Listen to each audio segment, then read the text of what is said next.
All right, well, let's hear it for Doug Harderwick and the Gordon Pipers. Those guys, talk about tradition, right? That is 100% tradition of the Indianapolis Motor Speedway. You guys are awesome. It gives me goosebumps, and I know most of us here are goosebumps every time we get a chance to hear you guys, so thank you for that amazing introduction. Sorry the three of us didn't look as good as you guys do, so thank you so much. You know, we're here today to celebrate something that happened about 200 days ago, but I also want to tell you we are 163 days away from the 108th running of the Indianapolis 500 presented by Gainbridge, and Josef Newgarden's first opportunity to defend that championship. But today, we are here to talk about those things that happened 200 days ago when Josef ended up in the grandstands, which was pretty crazy, and celebrating his first Indianapolis 500 after 12 attempts. First of all, I want to thank the folks here at the Stutz building. This is an amazing setting. Turner Woodard, who used to own this and saw this building as a dream when it was falling apart, has moved it on to the next group of ownership, and I want to thank Turner and the folks here at Stutz for keeping the tradition and the history of the Stutz building, the Stutz automobile alive, and it's so cool to be able to be here today doing that. So thank you very much, everybody at the Stutz. And Turner, I know he and his wife are here as well. I saw a few other folks in the audience. For those of you that fell in love with the Speedway in the 70s and 80s, you probably fell in love with Paul Page. Paul, you're here somewhere. Paul, can you please wave? Let's hear for Paul Page, the former voice of the Indianapolis 500. Thank you, Paul, for being here. It was awesome to see you, so thank you so much. You know, we don't get to do things like this without great partners, but not just partners, great family members who get and love the tradition of the Indianapolis Motor Speedway like all of us do. Michelle and the folks at Borg, this is such a cool moment because this is such a cool trophy. So thank you to everybody at Borg for continuing to make this the most special trophy in the world. Thank you so much. And then tonight, after we get done here, you guys are going to get a taste of Josef's hometown with Barista Parlor. Joseph's a big friend of the folks in Nashville, and the Barista Parlor here is Nashville-based. Great coffee, so we'll talk a little bit more about that, but I want to thank the folks at Barista Parlor for really helping us out. But this is a really exciting moment for us, and I know it is for Josef as well. I know he probably has a good idea what it looks like. You've just never seen it right there. But we do have a little video we want you to see of how this creation, and I think this is the 34th time our sculptor has done this, so it's pretty amazing. He now has an Indy 500 field plus one. But if we could show the video, the behind the scenes of Josef's face getting ready to be put on the Borg-Warner Trophy.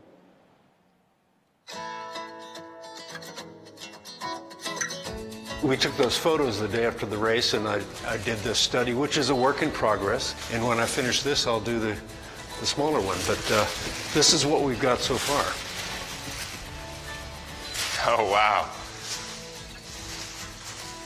That's awesome. So how does this guy get cast into the trophy? I do really the same process in a different kind of clay, the actual size. There is no trophy like this. There really isn't. It's very special. Do you feel any pressure when you're on a project, especially one like the Borg-Warner? You know, after, 34 years, I'm beginning to get comfortable with this one. I would assume, right? Yeah, you feel pretty confident. And, you know, I've been doing this for 50 years, so I think I got it handled. But it's a challenge, you know. These things are a challenge because you have to show so much in something that size. How cool, that's so cool to see. You know, I've seen other people go through this, but it's certainly different when it's your own. Yeah. I think it looks great. I bet it's an unusual experience to see yourself like that. It is bizarre. I've never looked at myself in this context. Is that the face you shave in the morning? I think so. It looks right.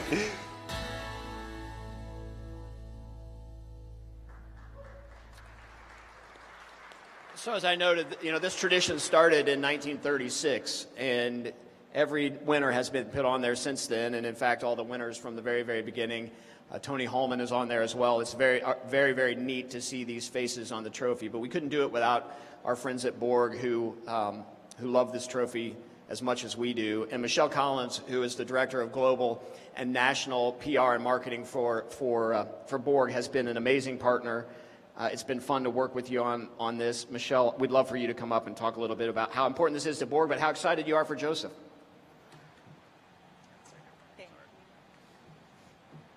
Hi, everybody. Thanks so much for being here today. It's really, truly my honor. You know, for as many times as I've seen those videos with, Will doing the sculpture, and as many years as I've been working with him, it never fails to give me chills every time I see it. And I want to give him a shout out because he's watching on the live stream. So hi, Will and Charlotte. Glad to have you with us virtually.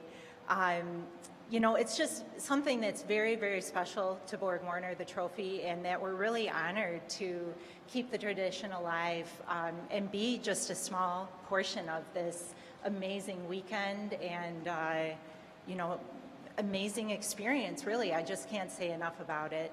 So as Doug said, Will has been doing the sculpting for us for 34 years now. We honored him with his own baby Borg earlier this year in recognition of that, which I think took him by complete surprise, and it was amazing that we were able to keep it secret with our friends at IMS and IndyCar, so we really do appreciate this.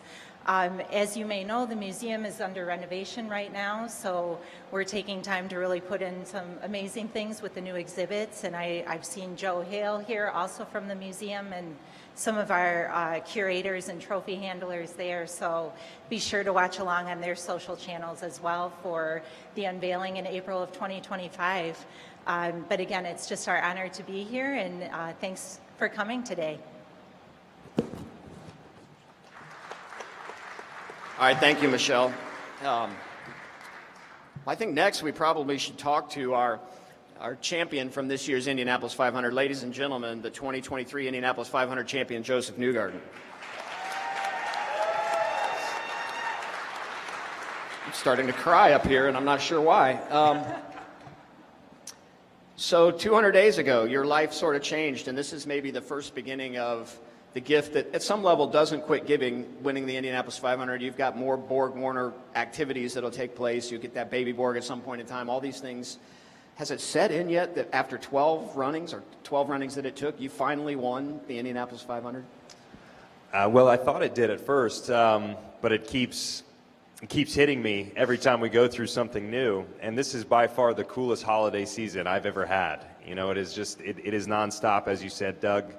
I've got to say, it is, to me, the highest honor that you can have in motorsports, looking at the history and the pedigree of this event. It truly has transcended motorsports and the motor industry, if you will, what this race has been about from the very beginning. So it has been surreal for me to finally be able to win personally. Of course, it's much more than me. This was a team effort by so many people. Just to have this career, I think, just being a part of the Indianapolis 500, to be able to qualify for the event is a huge deal. So to be able to win it actually is just something I can't describe. And I wasn't able to describe it until I was able to finally win it with our team. So it's been, I lose words, to be honest, Doug, because I want to be so respectful of what this event is and what it means to so many people in this community and what everybody has done to be a custodian for the event to make sure that this great race is held to the highest standard. I think it deserves that because of what it is and the history of it. So I lose words at times to speak eloquently enough about what it is, but it means a lot to me to be a part of it, and it has been a huge honor to be a champion of the event now. So you're from Nashville, you still live in Tennessee, but much of your early racing years were here in Indiana on the west side at Newcastle Motorsport Park, and then certainly in the ladder system. Do you feel a little bit like you're carrying some of that Hoosier pride with you when you get a chance to represent not just the IndyCar Series, but now as an Indy 500 champion? Yeah, Indiana has a very special place to me. Even Doug knows me probably much better than most people in this room know. Or know about, because I grew up racing with Doug's stepson, Connor Daly, and Newcastle, Indiana was really my home that I started racing at, and I wanted to be a race car driver one day. I didn't really know what that would look like, and Indiana was really the best place to go to for a driver like me when I was 13 years old and wanted to get involved with my dad. This was the place to go, and so naturally you see the Indianapolis 500, you learn about the history, the tradition. And I just remember spending so much time here, dreaming about doing this for a living. I've been at your house with Connor, dreaming about being a race car driver when I was a young kid. So to fully get here and have the chances that I've had, I I can never repay that, to so many different individuals, but I definitely carry that Hoosier pride in a lot of ways. I love when I meet people from Indiana or people that have family from Indiana. You meet them all over the world, and as soon as you talk to them and you hear they're from Indiana, they know exactly what the Indy 500 means and the significance of it, and they speak so pridefully about it. And everybody that's been here knows exactly what that means and why the Indy 500 is so special. So I feel like I'm a part of that community, and I want to spread that message, and that's why I say it's important for all of us to make sure that we honor this event and try and elevate it every single year, because it deserves that with the history that it has. So absolutely, the Hoosier, the Hoosier heart is definitely in there with me. So I know that you won the Indianapolis 500 and you got a chance to celebrate it, but it was a challenge for you because you were in the middle of the NTT IndyCar Series fight and were one of those challengers that went all the way to the end, and you had to sort of put the Indy 500 victory aside for a minute. And I heard you say several times, right now, I don't want to celebrate the Indy 500. I want to win a championship. Now that you've gotten through the season, when you get a chance to see things like this, are you able to look back and go, that win in the Indy 500 was super special? And yeah, I would have loved to win the NTT IndyCar Series championship, but winning at Indianapolis makes for a pretty good year. It really does. It has made the year a lot easier in so many respects. Once the championship was over, as you talked about, it was easy to reflect on the Indy 500 and say, wow, this was a big year in so many ways just because of that singular event and achieving this objective. I used to, it's funny, because you always get the question, would you rather win the Indy 500 or would you rather win the championship? And I always struggled to answer that. My answer naturally would be, well, you want to win both, and I still feel that way. I think you want to win both on the year. But now, having won the Indy 500, I think my perspective has changed. I would, hands down, love to win the Indianapolis 500 over a championship, because it is so difficult to get it right on that single day. You only have, the one chance every year, and it's such a build-up. There's so much pressure. There's so much commitment that everybody has put in that now, having actually achieved it, I want to win it more than I've ever wanted to win it. And I think that's fascinating that, when you've never won it, you would think, well, once you finally win it, you're probably going to be happy and you don't have to win it again. When you win the race, you'll never want to win it more in your life after winning it. It's crazy that the effect that it has on you. So I can't wait to get back here in May. I want to do it again, and I want to be better than I was last year. And, Indianapolis just has that effect on you. So what makes the Indianapolis Motor Speedway and the Indy 500 so special are traditions like the Borg-Warner Trophy, but really it's the traditions that those 330,000 people bring to the Speedway, their own family traditions. It is all about the fans. Our traditions don't exist but for the fans. You created almost an unbelievable thank you to those fans who make a huge commitment to spend their whole day at the Indianapolis Motor Speedway, fight through the traffic, both coming and going, all the things that they go through. I've never seen a gift from a driver. I thought Elio gave the perfect gift, running down the front stretch. You kind of took it to another level. Talk a minute about what that moment was like when you won the Indy 500. You didn't celebrate with your team first. You took it to the people that make the Speedway special, those 330,000 fans. I must say, Doug, I have dreamed of that moment. I have. It's impossible to not think about, what would it be like if you actually win the race. And, ever since I started coming here in 2012 to actually race in the event, I just thought it would be the coolest thing ever to be able to go into the crowd. Elio really set such a standard. When he climbed the fence, there's not a person that I've met that's more infectious, that's more heartfelt and passionate than Elio Castroneves. And everybody knows him as Spider-Man, and he had such a cool tradition that he created. And I thought, well, I don't want to climb the fence. I want to go through the fence. I want to see the crowd. I want to see the people. There is nowhere else in the world in sport like the Indy 500. You do not have the emotion, the commitment, the magnitude. The amount of people that are there that day is indescribable. It doesn't translate through TV. Even though it looks pretty impressive on TV, you still don't get the perspective that you have when you're there in reality. And so I just always felt like that would be the coolest way to win the race. I knew exactly where I was going to go. As soon as I crossed the line, everyone went quiet too. I was trying to talk to the team, and they wouldn't answer me back. So I thought, no problem. I know exactly where I'm going to park and where I'm going. And it was a really cool moment for me personally, just to be able to soak that in and to be in the crowd. It didn't go exactly how I thought it was going to go, Doug, to be honest with you. In my head, I thought, well, I'm going to go through the fence, I'm going to celebrate with everybody, and then I'm going to go to the top of the stands, the very top. And I didn't get even close to the top. It just wasn't going to happen. There's a lot of people, and I got a little bit nervous at one point. But we got back to the front straight, and it was great. And, you know, the fans here they're just different. It's a culture that you can't describe. The Indy 500 is so special to everybody that's from Indiana, and it's understandable when you see it and you finally experience it in person.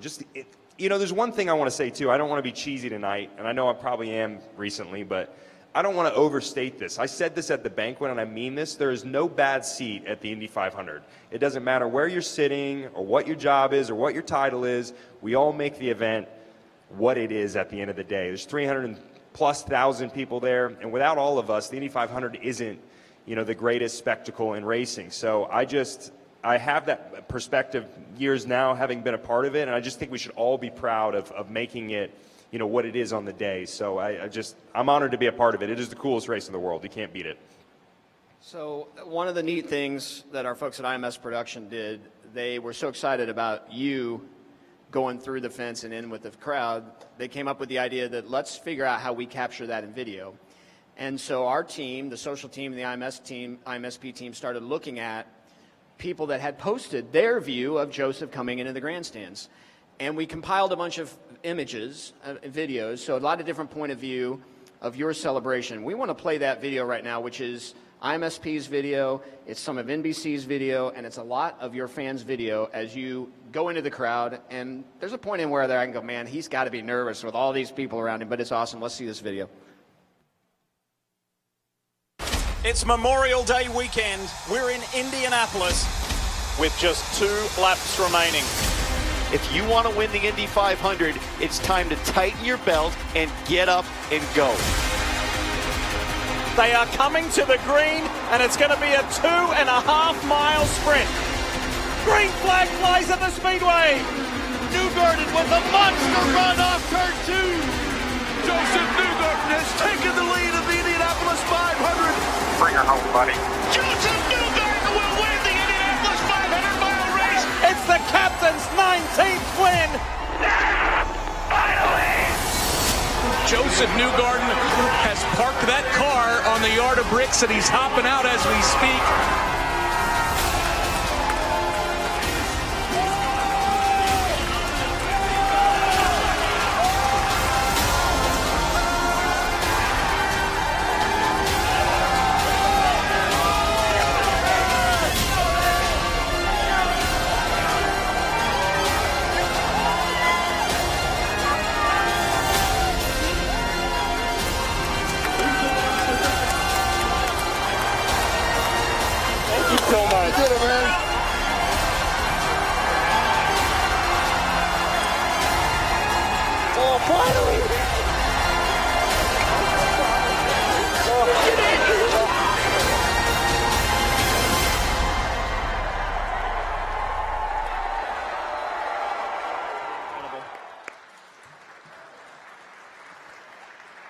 In the words of Al Unser Jr., you just don't know what Indy means, but that is a great way really to see what it means. Last lap pass. It's only happened 3 times in history where we've had a last lap pass for the win. Very cool that you could give Roger his 19th. You saw Roger on the top there.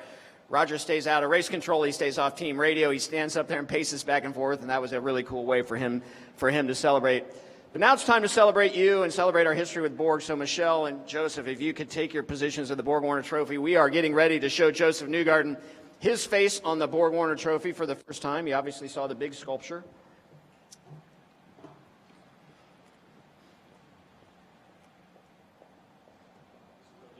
This is the real deal. So for the first time in Josef's time here at the Indianapolis Motor Speedway, Josef, welcome to the club, the Indianapolis 500 Winners Club and the Borg-Warner Trophy.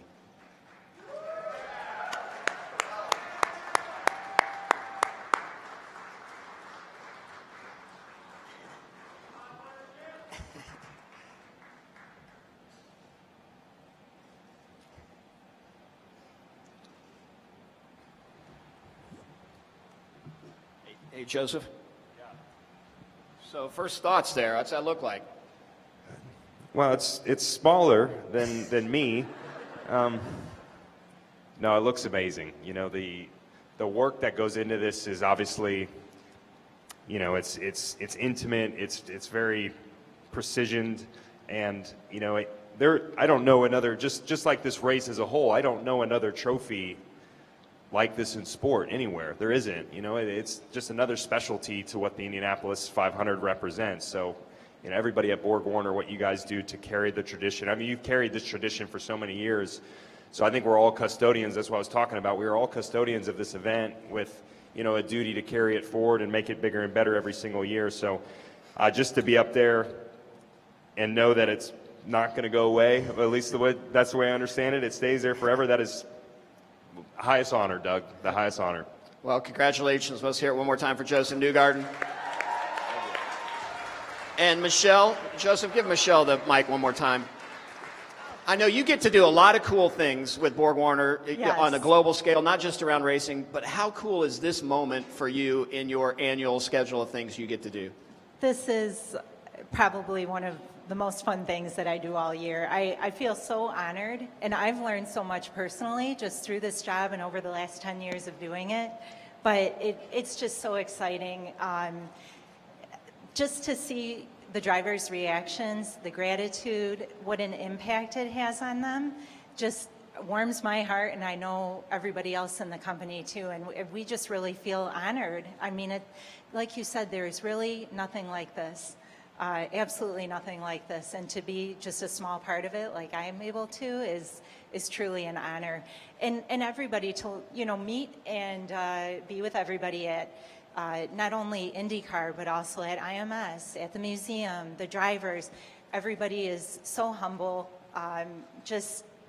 I've never met anybody there that I dislike. All working together, like you said, to be stewards of the greatest race in the world and the most exciting weekend, in my opinion. So we're honored. And the greatest trophy in the world. The greatest trophy in the world, too. We're honored. Oh, yes, as Steve pointed out, Joseph's birthday is next week. So, no, hopefully this is an early present for you. So. He doesn't need anything else. He's all good. Except we're, another one. We're looking forward to being able to give you the baby Borg soon. And then you'll have that in perpetuity. Well, let's hear it one more time for Borg and their continued support of this amazing tradition. So with that, we are going to keep Joseph and Michelle up here. We're going to do a few photos, but I want to thank everybody at the Stutz Center one more time for allowing us to do this here. What a great place. The history of Indianapolis, the history of Indiana, the history of the automobile, a lot of it started right here. Early days of the Indianapolis Motor Speedway. A lot of those folks who are on that trophy have spent time here in the Stutz Center. So thank you for hosting us to everybody here at the Stutz Center.